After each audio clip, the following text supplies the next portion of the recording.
A paz do Senhor, meu querido irmão, minha querida irmã, você que é aluno, professor da Escola Bíblica Dominical, sejam mais bem-vindos a mais uma edição do EBD em Síntese Podcast. Estamos em mais uma edição da lição de jovens. Estamos estudando a verdadeira religião no primeiro trimestre de 2025, o estudo da carta de Tiago. Obrigado pela sua presença. Se você ainda não é inscrito em nosso canal, lhe convido nesse momento inicial para se inscrever, tá? Deixar um like aí, uma mensagem nos comentários dizendo de onde você nos assiste e dizer que estamos muito felizes com a sua presença. Nos acompanhe até o final. Também lembrar que este trabalho é um trabalho desenvolvido pela Igreja Evangélica Assembleia de Deus no Estado do Rio Grande do Norte, pelo Departamento de Ensino e Educação Cristão DENEC, e você está convidado a conhecer, né, os vídeos das lições que são postados em nosso canal.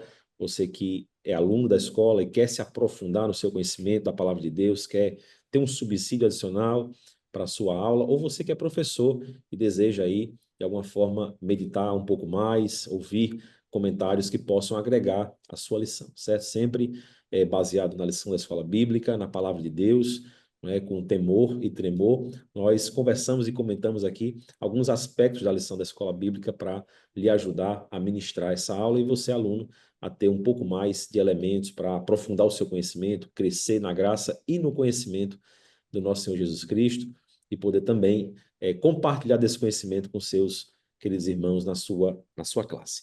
Estamos chegando ao final de mais um trimestre, estamos aí na lição de número 13, e para esse breve comentário, para esse bate-papo, eu não estou só, estou acompanhado do professor Jansen, da professora Hanani, meu nome é professor José Barreto, e eu queria dar aqui uma palavra de saudação inicial, professor Jansen, a paz do Senhor, seja bem-vindo. Pai Senhor José, Pai Senhor Hanani, Pai Senhor professores e alunos e todos vocês que estão acompanhando, né, esse canal. Vai ser mais uma bênção, mais uma lição abençoada. Pena que já está chegando ao fim, mas com certeza vai ter a próxima, e a próxima tende a ser melhor do que essa, né? É Então vamos verdade. estar juntos aqui aprendendo mais e falando um pouco sobre essa lição maravilhosa. Amém. Professora Hanani, paz do Senhor. A paz do Senhor, irmão José, a paz do Senhor, irmão Jansen. Mais uma vez é um prazer estar com vocês para mais uma aula, a última desse trimestre, né? Mas graças a Deus tem outras por aí para a gente estar sempre buscando aprender mais de Deus. Então fique conosco até o final e com certeza, quando a gente estuda a palavra de Deus, a gente não sai da mesma forma, né? Amém. Vamos dar início, então, a essa lição, comentar aqui brevemente os tópicos e subtópicos.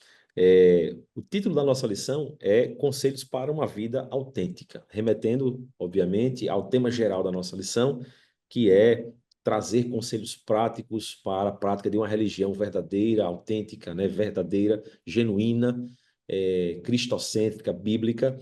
E essa lição ela vai fazer um fechamento, trazendo algumas lições em relação à consciência sobre a oração, a compreensão a respeito da confissão e, por fim, falar sobre a responsabilidade da restauração, o papel da igreja, né? Mas sempre nessa perspectiva do tema geral, mostrando, inclusive, o aspecto prático dessa lição que nós temos visto desde a lição de número 1, e aí você fica convidado a voltar nos vídeos e assistir desde a primeira aula, se você já nos acompanhou, né? Mas se não, tem aí a oportunidade de acessar os demais vídeos desse trimestre e entender essa questão prática, né, da carta de Tiago. Então, vamos nessa lição com esses objetivos, né, de entender um pouco sobre a importância da oração, falar também sobre a confissão e a questão da restauração de vidas.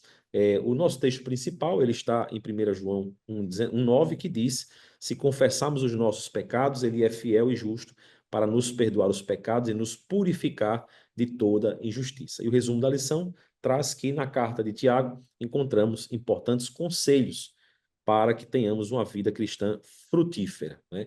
A autenticidade da vida cristã nos traz frutos, nos traz bom testemunho, e é o desejo de Deus para a nossa vida, né? De não nos conformarmos com este mundo, mas transformarmos a nossa mente pelo entendimento da palavra de Deus e sermos sal da terra e luz do mundo. Eu vou convidar os nossos queridos professores para trazer aí um comentário inicial dessa lição, do que acharam do tema, e também, caso queiram, já adentrarmos aí na sequência no tópico de número 1. Professor Jansen.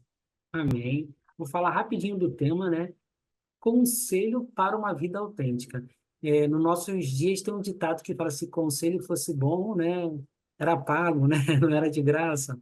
Mas nesse aqui de Tiago, ele é totalmente grátis, basta você abrir a Bíblia e ler. Apesar de ser de graça, ele custou um alto preço, né? Porque ele está falando daquele que pagou todo o preço. Então, o que que eu posso dizer para vocês? Tanto vocês, professores, na hora de falar com jovens, façam eles entender que esse não é um conselho de alguém qualquer. É um conselho de uma pessoa que estava à frente de uma igreja, que escreveu uma carta com o peso e a responsabilidade de ajudar a guiar pessoas a viverem uma vida autêntica na fé, para que elas possam se encontrar com Jesus. E hoje, na sala de aula, você está compartilhando essa mesma mensagem, que tem o mesmo poder. Então, com certeza, a aula vai ser muito mais eficaz quando esse entendimento for alinhado. E aí, quando falar de oração, quando falar de todos os outros tópicos, que até o tópico 1 fala da importância da oração, não vai ser um conselho vindo de alguém qualquer. Vai ser um conselho baseado na Bíblia, dando o direcionamento para você orar, buscar, falar com Deus, orar pelo próximo, orar com fé, porque também não adianta nada orar sem fé, fazendo com que tudo flua de acordo com o que a palavra nos diz para fazer. E só para eu passar para a Hanani, orar sem fé é engraçado, né? Porque parece assim, se você não tem fé, para que você está orando? E uma vez eu conversando com um jovem, e esse jovem estava falando para mim que ele estava tão atarefado dentro da igreja e dentro das coisas do trabalho, faculdade, um monte de coisa, que teve um belo dia, José, que ele chegou na igreja, se ajoelhou no banco da igreja e falou que começou a, entre aspas, orar. Quando ele deu por si, ele estava contando. 1, 2, 3, 4, 5, 6. Ou seja, ele estava só de corpo presente, porém a mente, o coração, o espírito estava longe. E aí ele falou: Meu Deus, eu pedi perdão a Deus naquela hora mesmo e entendi que eu estava vivendo num ritmo que não estava valendo a pena. Então, quando a gente fala de conselhos, com certeza, Tiago, no livro de Tiago, a gente já leu aqui que deu muitos conselhos, mas a importância da gente orar com fé, sabendo para quem a gente está orando, faz a diferença na nossa vida. Glória a Deus. O tema dessa lição, como o Jansen estava falando, a questão da autenticidade cristã, né? Realmente, Tiago aqui, ele trouxe conselhos que nos faz mostrar para o mundo quem nós somos como cristãos, né? E como nós devemos buscar para sermos um cristão autêntico, para realmente exercermos, né, o que a Bíblia fala. E eu achei interessante esse exemplo que Jansen falou aí do jovem, que a gente acaba fazendo, quando a gente está muito atarefado, a gente acaba fazendo as coisas no automático, né? E a carta de Tiago, ela vem nos alertar sobre isso. A gente realmente tem que ter um objetivo, tem que olhar para frente e ver o que é que a gente está fazendo para que a gente não fique nesse automático e realmente a nossa fé ela vá por água abaixo, digamos assim, né? Porque é quando a gente realmente está buscando conhecer a Deus, está orando, está jejuando, está lendo a palavra, está exercendo a paciência, é que a, a, a palavra de Deus ela vai entrando no nosso coração e a gente vai entendendo, né, o real motivo da gente estar aqui. Então, são conselhos valiosos, como também a carta do livro de Provérbios, que diz que os conselhos nos tornam sábios, né? O sábio, ele atende ao conselho. Então, nós devemos ser sábios e atender os conselhos de Tiago para que a gente tenha uma vida autêntica cristã. Amém.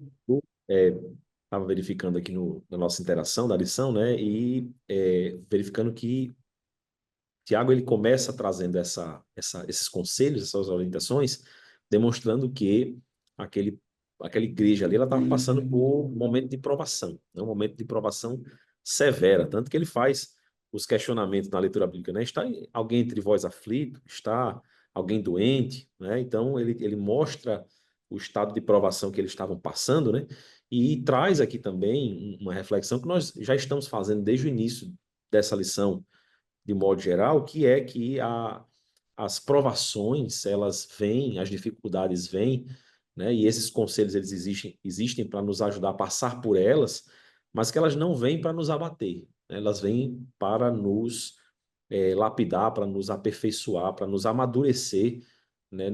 Na experiência, no relacionamento, com Deus. E aí vem esses conselhos práticos preciosos, né? Sobre oração, por exemplo, a importância da oração na vida do crente, né? A importância de fazer uma oração genuína, correta. Jansen deu esse exemplo aí, é muito bem colocado. E a gente lembra, por exemplo, no Sermão do Monte, quando Jesus ensina a orar, né? E ensina que nós façamos isso em secreto. E aí, algumas vezes eu já me peguei refletindo sobre isso, dizendo assim, poxa, realmente quem ora em secreto ora para Deus, né? Conversa com Deus, porque se não fosse assim, seria uma enorme perda de tempo, né? Então, Uhum. assim, tem que ter fé para você fazer uma oração demorada, genuína, né? Autêntica, trancado no seu quarto, né? E não para que todos vejam, para que você possa receber seu galardão aqui na terra, receber o crédito de alguém que ora muito, né?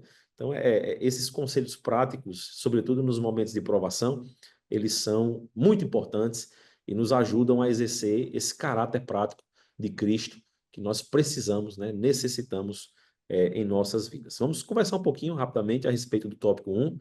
É, passo a palavra para o professor Jansen, né, para falar um pouquinho a respeito dessa questão da oração. Amém. Oração é uma das coisas mais importantes que muitas vezes a gente negligencia.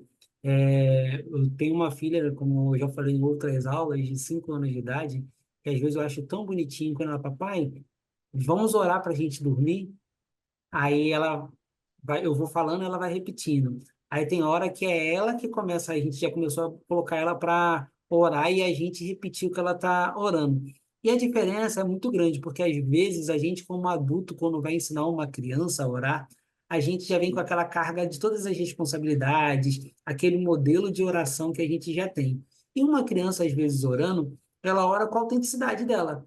Ela, papai do céu, abençoe meus coleguinhas, abençoe minha professora, e aí você fica, que lindo, e no outro dia ela me surpreendeu falando, abençoe aquelas crianças de rua, porque a gente passou no sinal e tinha um monte de criancinha, então isso é muito legal. E por que eu estou falando isso? Porque a gente fala da importância da oração, e nessa lição ela fala que a gente tem que orar, que a gente tem que orar com fé, e também que a gente tem que orar pelo próximo. E isso tudo não são 3 orações diferentes. É na mesma oração, a gente tem que orar com fé, a gente tem que pedir para o próximo. E lá em Belém do Pará, onde eu me converti, tinha um pastor que ele falava assim que não admitia, brincando, ele falava assim, eu não admito um crente dizer para mim que não tem tema para orar. Porque se não tiver na vida dele para orar, ore por mim, que aqui em mim, comigo tem muito motivo para orar. Então, oração não é alguma coisa que tem que ser maçante. Às vezes você vai conseguir fazer uma oração curta e efetiva. Outras vezes vai ser uma oração muito mais longa. Mas o que importa é que na oração, esse conselho que Tiago dá na oração você saiba para quem está orando. Saiba por que você está orando para ele, porque ele pode todas as coisas, ele é onipresente e ele é onisciente. E a gente se conectando com Deus, que é tudo isso, a gente está usando a oração não para pedir, a gente está orando para se conectar, para ter comunhão. E essa comunhão faz com que a gente tenha tranquilidade de falar também na nossa oração coisas que não seriam ditas livremente para outras pessoas, as nossas dores, as nossas falhas, os nossos desejos, a oração que a gente ora por uma outra pessoa, e às vezes a nossa oração são só lágrimas, porque vai depender muito do momento. Então, quando eu vejo aqui que esse conselho da importância da oração, eu acho que o crente, o crente que está em um processo de crescimento e conhecimento de Cristo, eu acho que ele ora e lê e ora. Aí depois ele vive, tem algum experimento na vida, né? Alguma coisa que acontece, vai orar pedindo entendimento. Depois de ter entendimento, ele pede para que Deus abra as portas. Então a oração passa a ser constante, porque ele entende que aquele é o canal de contato com Deus que tudo pode. Então, se há alguma coisa importante, a Bíblia é importante, a leitura é importante, tudo junto é melhor ainda. Mas no dia, às vezes no dia a dia, você andando na rua, você não tem como parar e ler a Bíblia, mas tu tem como orar. Por isso que é orar sem cessar. A gente, em todo momento, pode falar com Deus. E a importância da oração é essa conexão que a gente nunca deve deixar de ter com Deus. É verdade. Uma coisa que eu acho interessante, Jansen, é que eu escutei de uma irmã, então, às vezes, no congresso, foi uma vez no congresso de oração, eu acho, congresso de mulheres. Cinco pontos que você deve prestar atenção na hora da oração. Aí eu achei interessante, quando a gente estava lendo a lição sobre oração, eu lembrei. Porque tem gente que, às vezes, que ora apenas para pedir, né? Uhum. Se esquece de orar pela família, de agradecer, se esquece de interceder. Então, para facilitar aquelas pessoas que têm mais dificuldade de orar, né? Para a gente abranger todas essas partes que Tiago vem falando aqui na sua carta, sempre começar adorando a Deus na oração, engrandecendo o nome dele, porque sem ele, o que seria de nós, né? Agradecer, tanta coisa que a gente tem para agradecer. Agradecer pela vida. Tem gente que vai dormir e nem acorda mais. Tem gente que está nos hospitais, né? Só em você agradecer pela sua vida, pela sua saúde, já é muita coisa que nós temos para agradecer. Aí a gente agradecer pelos bens que Deus nos deu, pela família, tem muita coisa para agradecer. Interceder. Muitas pessoas não sabem interceder pelo próximo. Esse é um ponto da nossa lição, orar pelo próximo. Nós precisamos interceder pela nossa família, eu pelo meu marido, pelas minhas filhas, pelo pastor da minha igreja, pelos irmãos que vivem ao nosso redor, né? É o que nos torna realmente em comunhão, como o Jansen estava falando, né? E confessar os nossos pecados na nossa oração. Muitas vezes a gente erra, mas a gente não confessa a Deus o nosso pecado, nos arrependendo dos nossos pecados. E na oração, isso faz parte também. É na oração que nós entregamos a Ele o nosso arrependimento pelos erros cometidos. Então, é importante a gente saber que na oração, a oração ela é uma ligação muito importante que nós temos com Deus. Porque nós vamos conversar com Ele e entregar tudo isso a Ele. Sem contar que tem que falar isso tudo com fé, porque senão, como diz as irmãs de ciclo de oração, não passa do teto. Não vai chegar no trono de Deus. Então, a fé, ela tem que estar, você tem que ter a intenção realmente de interceder, a intenção realmente de agradecer, a intenção realmente de se arrepender daquilo que você fez de errado, né? Então, realmente, a oração a Deus, ela é tão importante quanto a leitura da palavra de Deus, né? E quanto o jejum. Eu dizia na minha classe que a trindade, né, do nosso crescimento espiritual. É a oração, o jejum e a leitura da palavra. Muito bem, a importância da oração, né? Eu meditava aqui nesse tópico e é difícil, é um pouco até duro pensar dessa forma, mas a oração ela é o nosso termômetro de intimidade, de relacionamento com Deus. E muitas vezes a gente está tão ocupado, né, com as coisas da vida que a gente acha que está orando pouco. E isso é o Espírito Santo, às vezes, no nosso coração, dizendo assim, ó, o relacionamento ele tem que ser cultivado, ele tem que ser mantido, né? Quando a gente tem um grande amigo, uma grande amiga, a gente passa horas, dias conversando e não falta assunto. E por que falta assunto, às vezes, na nossa oração com Deus? Então, é algo que nós devemos refletir, que nós devemos, inclusive, motivar os nossos alunos a refletir, porque o termômetro do relacionamento com Deus é a oração. A palavra de Deus ela traz o conhecimento, a revelação, mas a conversa, não é? A intimidade, ela se dá através da oração. E a oração, como a gente já falou aqui alguns minutos atrás, ela quando é feita conforme a orientação bíblica, ou seja, como Jesus explicou lá no Sermão do Monte, em secreto, ela vai permitir o exercício da fé, né? Porque alguém vai estar fazendo aquilo ali, né, de forma original, genuína, sem fingimentos, né? Ela não tem para que estar escondida orando se ela está fazendo isso só para se mostrar ou só para cumprir algum protocolo, alguma religiosidade, não. Ela faz aquilo com fé e isso vai gerar intimidade, isso vai gerar efeitos, né? A oração de um justo, ela pode muito em seus efeitos, quando ela é acompanhada dessa fé. E a oração pelo próximo. A nossa vida cristã, ela é construída em cima de princípios de generosidade, né, de intercessão, e que nós devemos sempre orar uns pelos outros. A vida cristã ela não se faz só, e se você perceber, o fruto do Espírito, todos eles são de relacionamento, né? Então, paciência, longanimidade, domínio próprio, o amor, a bondade, né? Todos eles são virtudes que se exercitam com o próximo. Então, Deus quer que nós estejamos próximos uns dos outros. Por isso a igreja, ela se congrega, ela se reúne, né?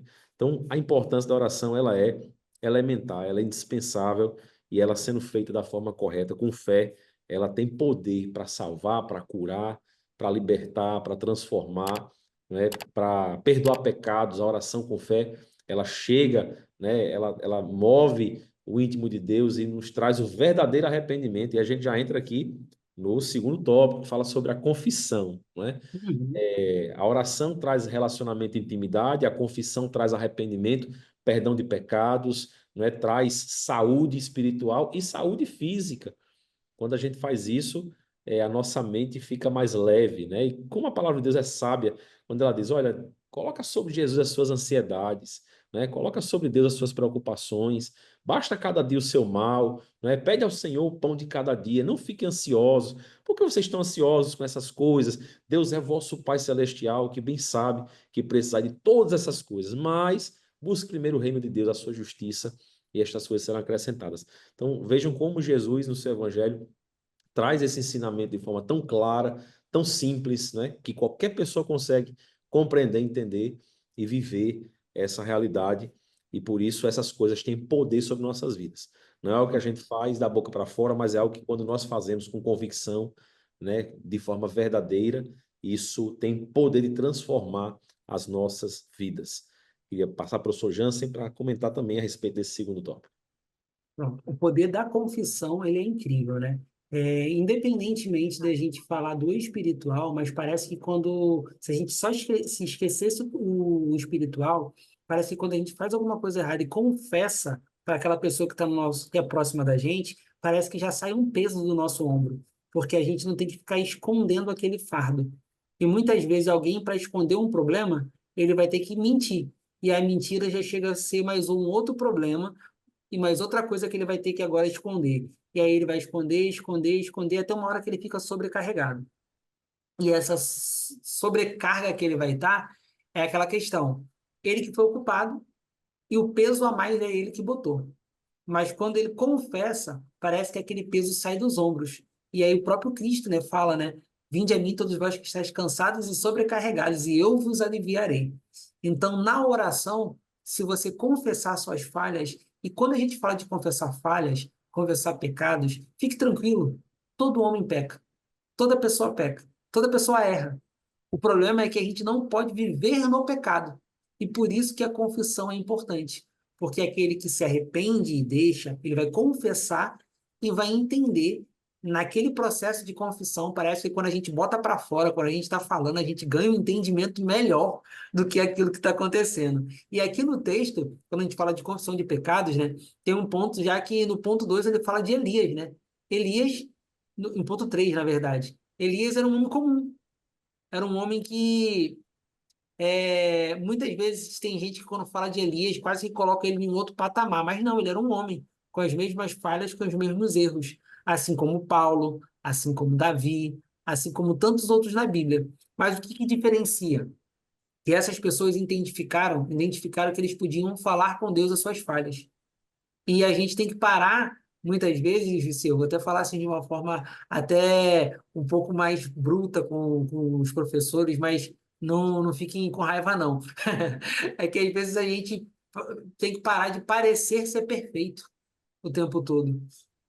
A gente pode dizer sim, falhamos, erramos, mas a gente não pode também deixar que essas fragilidades passem à frente. A gente confessa porque a gente pretende ficar mais forte, não porque a gente quer evidenciar a nossa falha. E quando a gente diz isso para essa sociedade que quer sempre estar perfeita, muitas vezes tem muita gente com cara de perfeito, com aparência de perfeito, com status nas redes sociais de perfeito, mas precisando de cura física e precisando de cura espiritual.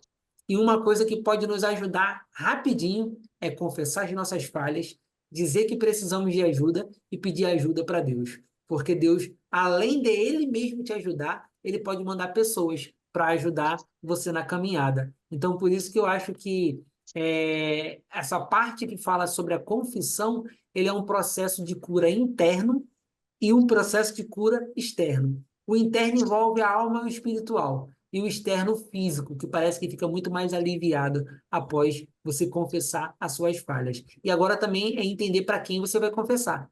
Não adianta confessar para qualquer pessoa. Confesse para Deus, confesse para quem você falhou, deixe o erro e tudo vai melhorar. Eu acredito que essa lição, esse conselho prático de Tiago, foi um conselho que pode ser aplicado para todas as pessoas, porque se todo mundo falha, todo mundo pode pedir confissão, pode confessar dos seus pecados, né? Tenho sim. Eu achei interessante, eu uso a Bíblia Pentecostal para estudar, né? E o comentário da Bíblia Pentecostal me chamou a atenção sobre esse versículo 16 de Tiago. Diz assim: confessai e orai para que sareis. Este versículo nos mostra uma importante razão, porque nem sempre há cura divina entre os crentes. Os crentes devem confessar seus pecados uns aos outros e, de igual modo, orar contritamente uns pelos outros. O pecado na igreja estorna as orações dos crentes e impede a manifestação do poder sanador divino na congregação. Olha só o poder que tem a oração e a confissão dos pecados na oração, através da oração, né? As bênçãos, elas deixam de vir.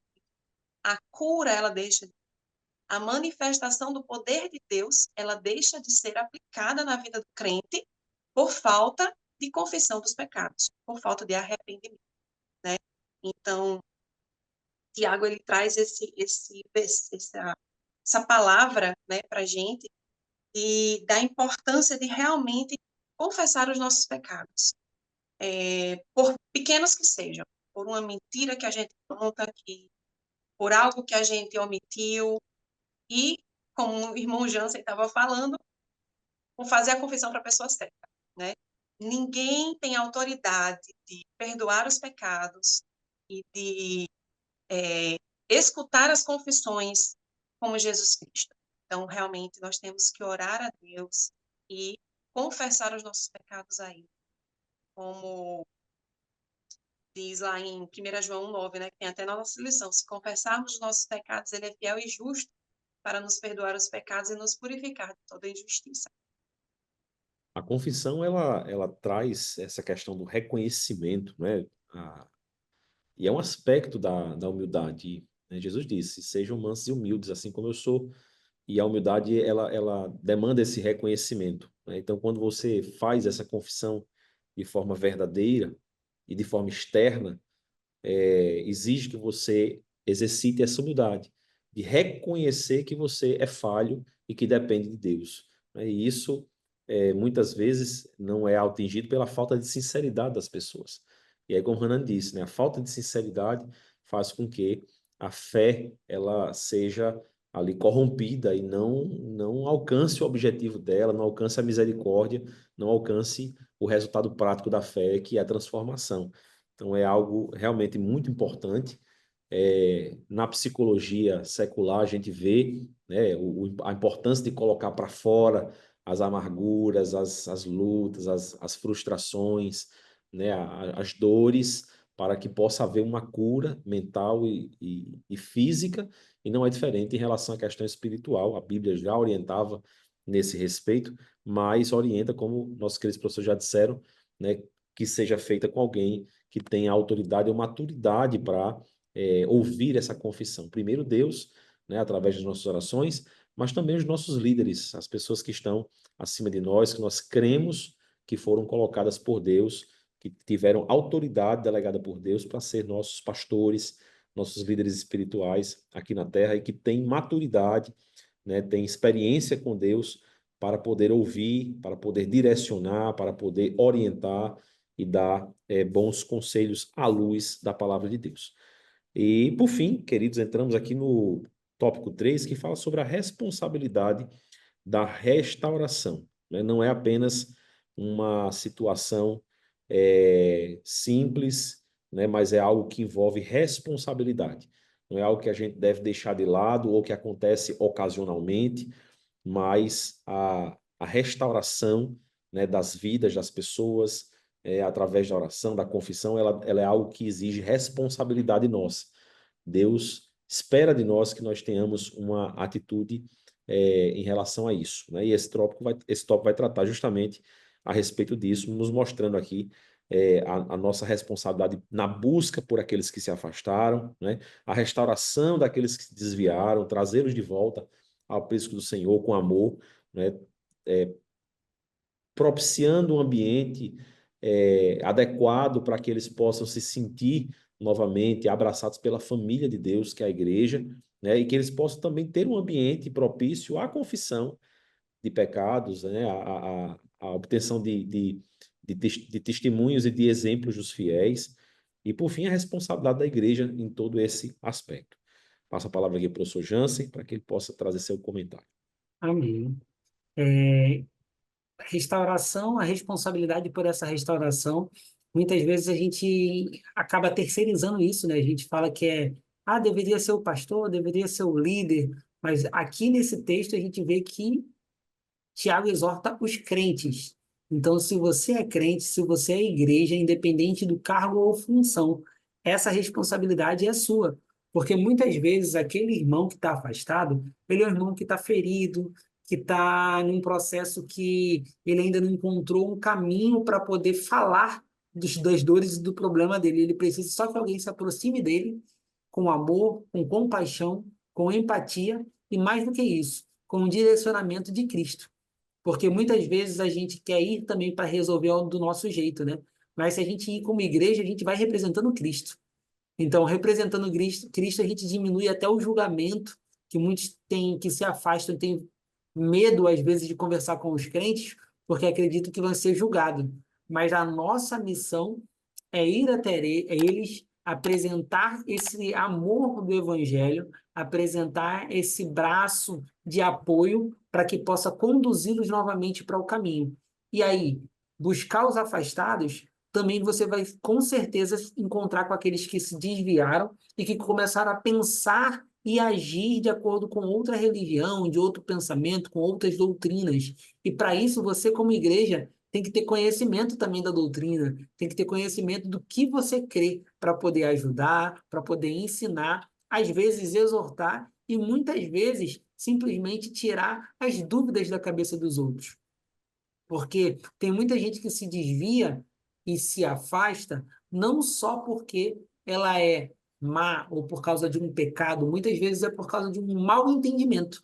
Ela entendeu mal alguma coisa e por ela não saber como seguir, ela acaba ficando naquele discussão interna e acaba se afastando. Então, essa responsabilidade da restauração é uma responsabilidade que Tiago ele não diz que é nossa, ele diz que a igreja ela tem isso, por quê? Porque ela representa Cristo. Você sem Cristo não vai ter responsabilidade nenhuma disso.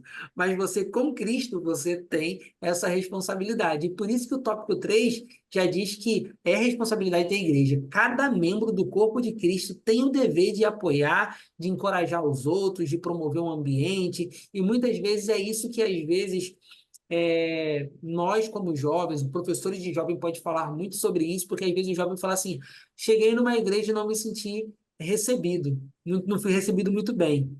E às vezes alguém da própria igreja fala, não, essa igreja não recebe muito bem. É só entender que você é a igreja.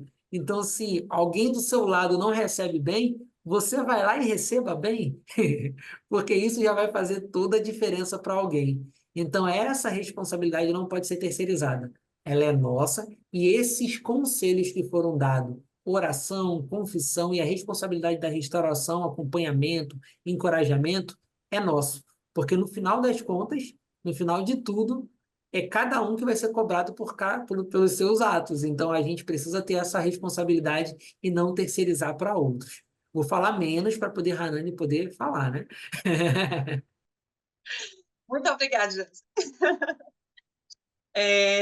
O que me chamou a atenção no comentário do ponto 3, o comentarista diz assim, fazer parte da igreja do corpo de Cristo nos permite crescer juntos na fé, compartilhar nossas lutas e vitórias e apoiar uns aos outros na nossa jornada espiritual. É o que Jansen estava falando. As pessoas acham que por ela estar na igreja ali, não, sou crente só de banco, estou aqui só assistindo os cultos. Ela não tem responsabilidade nenhuma, mas ela tem, todos temos, porque todos nós temos que ser juntos. A igreja é uma unidade só, é um corpo só. Cada membro tem a sua função, mas todos têm o dever, né, de crescer na fé juntos. Então, se a minha fé está maior do que a do meu irmão, que está se desviando dos caminhos do Senhor, eu tenho que ir lá e ajudar o meu irmão a voltar para os caminhos do Senhor, né? Então, e ajudar para que esse irmão volte a fazer a sua fé crescer e ele voltar a confiar em Jesus Cristo, voltar a confiar na palavra de Deus. Então, esse é um dever de todo cristão, como o irmão Jansen estava falando. Não tirando ninguém. É crianças, é adolescentes, é jovens, é adultos, é a terceira idade.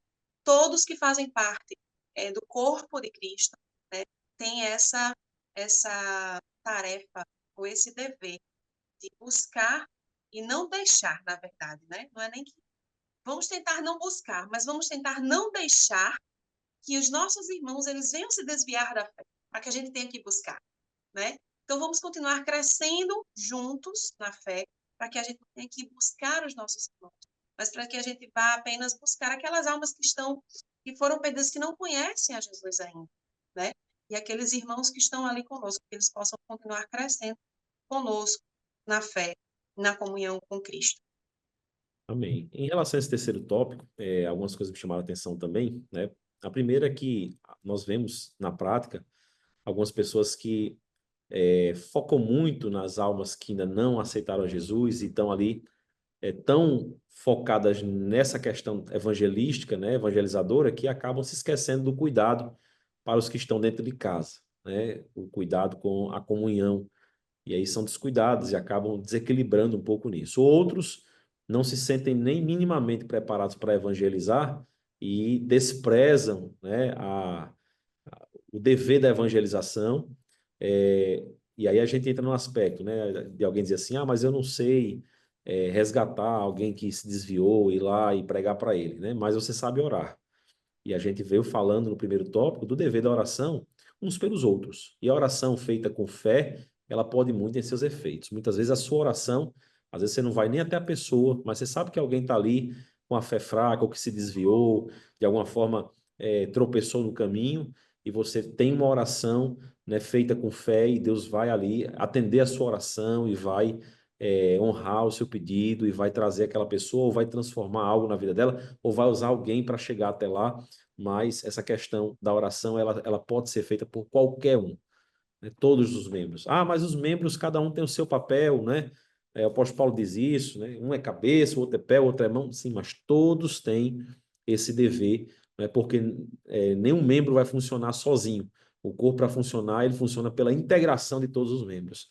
E muitas vezes você ajuda o outro a fazer esse trabalho, né? Então, às vezes a gente está ali na congregação e porque eu posso contribuir com alguém, eu posso dar uma carona a um irmão, levar até a casa daquele outro que está afastado. Às vezes eu posso contribuir com uma cesta básica, porque eu sei que a necessidade dele lá também é alimento. Às vezes eu posso, de alguma forma, ajudar, e Deus vai saber tratar estrategicamente do coração de cada um, mas de alguma forma nós temos como fazer isso, né?